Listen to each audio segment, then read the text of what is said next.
আসসালামু আলাইকুম, সবাইকে স্বাগতম।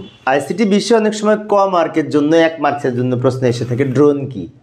তো ড্রোন হচ্ছে এক ধরনের চালকবিহীন যুদ্ধ বিমান। এই যে আমি এখানে ড্রোনের একটি ছবি দেখতে পাচ্ছি।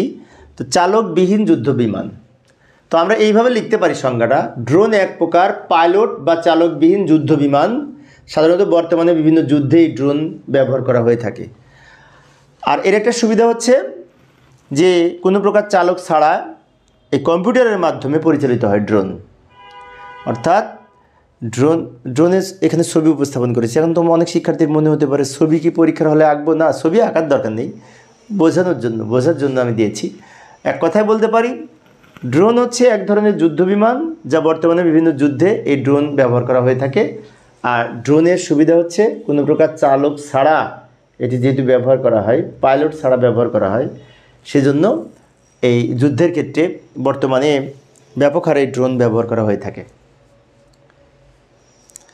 তো প্রিয় শিক্ষার্থী বন্ধুরা, এই ছিল আমার আজকের আলোচনার বিষয়। আমি শিক্ষার্থীদের অনুরোধে অল্প অল্প করে 1-2 মিনিট করে আলোচনা করি এক একটা প্রশ্ন। পরের ক্লাসটি দেখার আমন্ত্রণ রইল। খোদা হাফেজ।